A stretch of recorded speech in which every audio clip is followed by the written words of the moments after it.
Eh bien, bonsoir Émilie. Bonsoir. Alors, Émilie, tu es interprète en langue des signes. Oui, Est-ce que tu je peux nous, confirme. est-ce que tu peux nous expliquer pourquoi cette activité représente un enjeu important, un enjeu social important, et pourquoi ça l'est particulièrement en France? Ouais. Alors, un enjeu important, je dirais, parce que ça touche à la communication et que la communication, c'est quelque chose d'assez essentiel dans la vie de l'ensemble des humains, peu importe à quelle communauté ils appartiennent. Euh, la surdité, en fait, c'est quelque chose qui touche énormément de personnes, hein. Si on prend les statistiques aujourd'hui, entre l'allongement de la vie et l'environnement dans lequel on vit, en fait, on est tous avec un capital auditif qu'on va perdre au fur et à mesure de notre vie. Alors, je suis désolée de vous annoncer ça, mais oui, vous allez tous perdre votre capital auditif. Il est déjà bien entamé. Dans cette communauté, il y a une partie des gens qui ont une autre langue, et là, c'est pour ça que je faisais rapport à la communication, qui s'expriment différemment. On a souvent coutume de dire que la langue qu'on utilise, c'est la façon dont on voit le monde, c'est la façon dont on exprime les choses, le sens, euh, sa pensée, etc. Donc il y a un enjeu fondamental quand on fait partie d'un collectif et d'une société à pouvoir s'exprimer d'une part et comprendre la pensée des autres. Voilà. C'est ce qui fait des relations, c'est ce qui fait du lien, c'est ce qui fait qu'on est un grand groupe social ou plusieurs petits groupes au sein de ce grand groupe. Ouais. Et tu me disais qu'en France, on n'était pas très avancé finalement, il y avait quand même un problème de ce côté-là. Euh, Oui, je dirais qu'en France, on a eu pendant des années plutôt une stratégie pour mettre de côté la différence, hein, au sens large. Donc, on n'est pas toujours très à l'aise avec le fait de mélanger les populations, les pensées, les religions, les communications. Donc, en tout cas, pour la partie des personnes qui s'expriment en langue des signes, bah, je sais pas, si on faisait un sondage, combien d'entre vous ont déjà croisé une personne sourde, l'a déjà repérée parce que c'est un handicap invisible, et a déjà essayé de communiquer avec elle. Voilà, donc c'est pas très connu, on n'est pas forcément sensibilisé, on sait pas quoi faire. Autant avec un étranger qui nous montre la tour Eiffel, on va lui faire comme ça. Autant avec un sourd, on se dit, bah il m'entend pas, comment je vais faire pour lui dire où il faut qu'il aille. ouais, c'est un sujet compliqué. Ouais. Avant de parler de trait d'union, je voudrais qu'on commence par parler de l'aventure que tu as vécue avec l'IS. Donc il y a eu des hauts, des bas. Est-ce que tu peux nous présenter cette aventure-là? Alors l'IS, ça veut dire lien inter-échange entendant sourd, sourd entendant. C'est un sacré acronyme. C'est donc initialement une association qui était donc à Rouen, qui proposait des cours de langue des signes. Ce qu'on avait appelé de la linguistique en liesse, le but étant de rassembler des gens qui s'intéressaient à la communication non verbale et d'échanger donc sur toutes ces formes de communication dites non verbales et des prestations donc d'interprétation et de traduction pour permettre aux gens de communiquer en utilisant un professionnel et non son enfant, sa mère, son voisin, son ancien éducateur, son enseignant. Voilà. C'est une association qui est venue un peu au moment où la réglementation sur le handicap évoluait. En 2005, il y a eu une loi sur l'accessibilité à la citoyenneté des personnes en situation de handicap et l'égalité des chances. Donc, il y a eu plein de décrets pour accompagner l'accès à l'autonomie des personnes en situation de handicap. Et donc une activité qui a été assez foisonnante, portée par toute une population qui n'avait jamais eu accès à, et qui du coup s'emparait un petit peu de la question et appelait des professionnels. Cette association, on l'a transformée en SCOP, donc en Société coopérative et participative. Et puis, voilà, elle s'est pas mal développée, puisque aujourd'hui, il y a 8 personnes, je n'y suis plus, mais elle existe toujours. Et elle fait partie des agences en France, donc agences d'interprètes en langue des signes, qui ont porté aussi le projet de Trade Union, qui est une tête de réseau au national. Ok. Euh, tu m- Quand on discutait, tu me parlais beaucoup avec Lies de la question de la gouvernance partagée, du collectif et de comment garder un collectif soudé et qui a sa voix dans les décisions, notamment de Lies.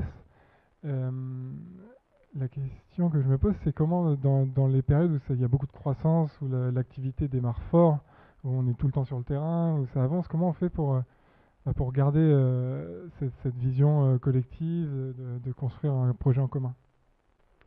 C'est un travail de tous les jours.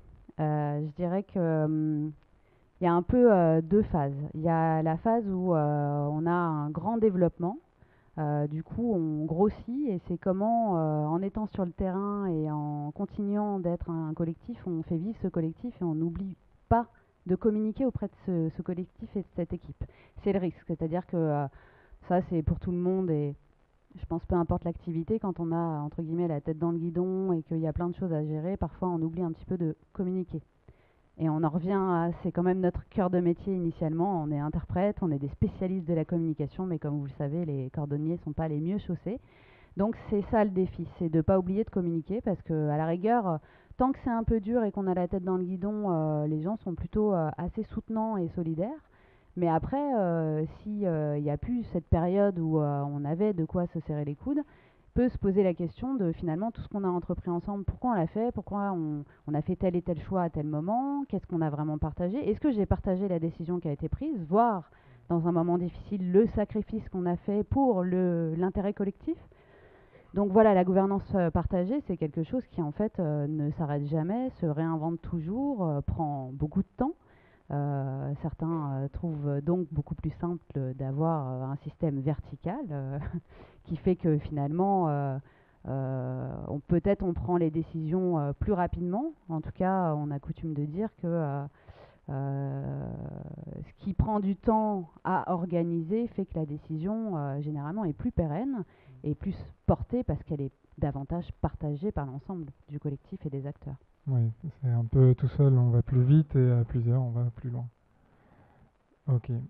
Euh, donc aujourd'hui, tu es gérante de Trade Union, une coopérative loi 47.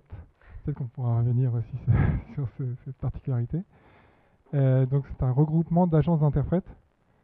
Alors est-ce que tu peux nous préciser l'objet de la structure? Alors, comme je disais tout à l'heure, en fait, il y a, bon, c'est un petit milieu, les interprètes en langue des signes, la communauté sourde aussi, qui plus est, sourde qui s'exprime en langue des signes, c'est un petit monde, hein, on se connaît un petit peu tous. Donc ces agences en fait se sont regroupées et ont fait le constat à la fois qu'elles avaient parfois des clients grands comptes qui étaient les mêmes sur plusieurs territoires, mais qu'on ne travaillait pas dans les mêmes conditions. Que l'accessibilité d'un salarié sourd à Lille n'était pas forcément la même à Marseille et pourtant ils étaient dans la même entreprise. Que les collectivités et l'organisation de l'accessibilité des services publics n'étaient pas les mêmes. Donc voilà, on s'est un petit peu rassemblés en disant qu'est-ce qu'on peut faire ensemble et comment on pourrait porter une parole pour essayer d'améliorer les conditions, harmoniser les pratiques, essayer de faire quelque chose de plus équitable sur l'ensemble du territoire. Donc ce sont vraiment les agences de chacun des territoires qui sont en fait aujourd'hui les associés, les sociétaires de cette coopérative qui est une tête de réseau. Pourquoi une coopérative loi 47? Donc souvent c'est un statut qu'on connaît par les coopératives agricoles. Tout simplement parce qu'au début, en fait, on est parti un peu avec une très très grande liste de choses à faire, de besoins et de projets, mais zéro salarié et vraiment pas peu d'argent à mettre sur la table. La coopérative loi 47, elle est utilisée pour faire par exemple des centrales d'achat. Donc il n'y avait pas besoin d'avoir de salariés. En fait, chacune des structures mettait à disposition euh, de la ressource humaine. Donc en fait, la tête de réseau payait des prestations de conseil auprès de ses propres associés et on a commencé comme ça. Et donc c'est entre autres pour ça qu'on a choisi ce statut, parce qu'on n'avait pas l'obligation de démarrer avec des salariés Alors que c'est le en cas pour interne. les SCOP ou les Oui. SIC, notamment. D'accord. Et pour l'objet, parce que j'ai pas terminé de répondre, donc en fait, c'est vraiment à la fois pour, je disais, proposer des offres au national et essayer de faire avancer l'accessibilité en langue des signes. Donc là, c'est un travail plutôt commercial et macro. Et c'est complètement un prétexte, parce que initialement, c'est absolument pas l'objet de la coopérative. Initialement, l'objet de la coopérative, c'est plutôt de fournir des prestations à ses membres pour faire en sorte que sur chacun des territoires, et surtout sur les territoires où il n'y a rien, les gens puissent créer de l'activité. Donc en gros, on apporte des outils, on apporte, alors ça peut être du logiciel, parce qu'une petite société qui vient de démarrer, avoir de quoi suivre ses clients, faire sa facturation, faire sa comptabilité, faire son secrétariat, bah, il n'y a pas forcément la possibilité. Donc on le fait pour ces gens-là. On accompagne au développement, on propose de la formation, parce que nous, une fois qu'on a notre joli diplôme universitaire de master, généralement, on peut travailler toute notre carrière sans plus jamais aller en formation. Et comme on peut traduire absolument tout et n'importe quoi, c'est plutôt bien de continuer à se traduire au long de sa carrière.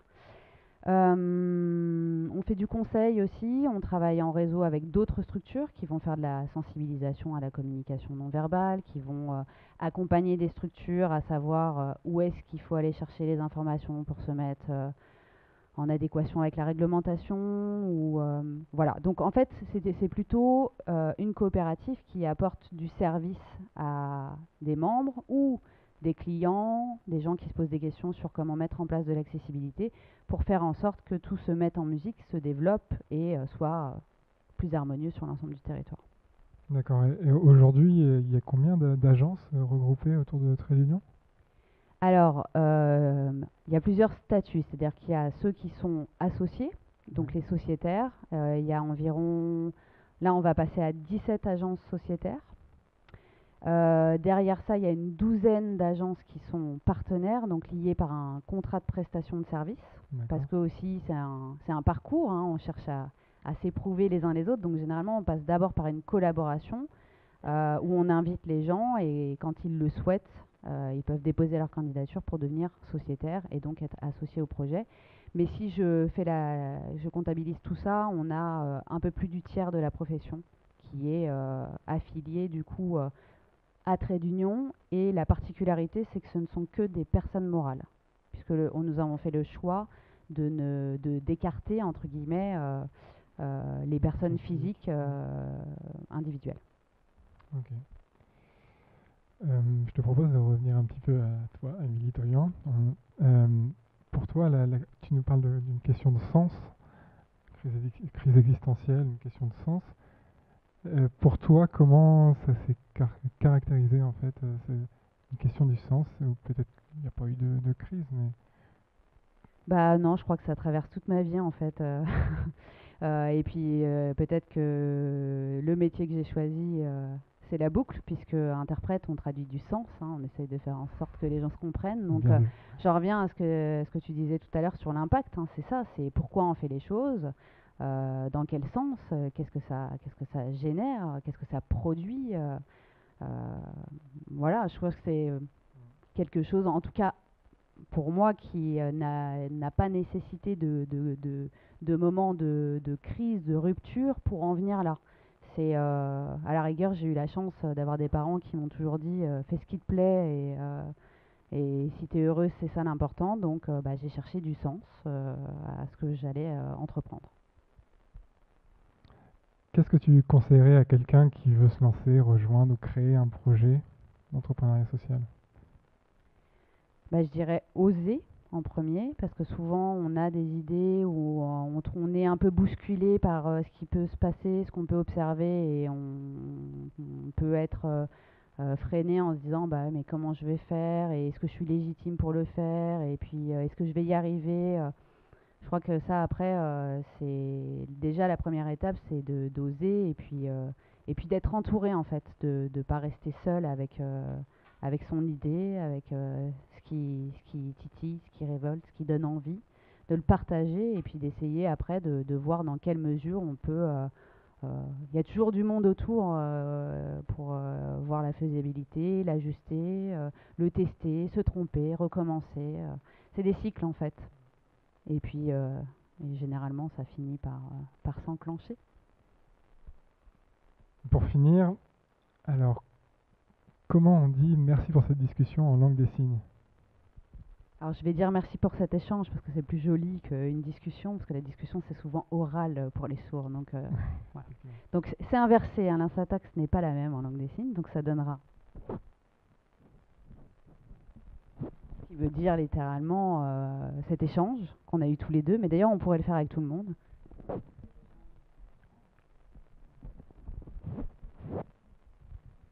Très bien. Merci.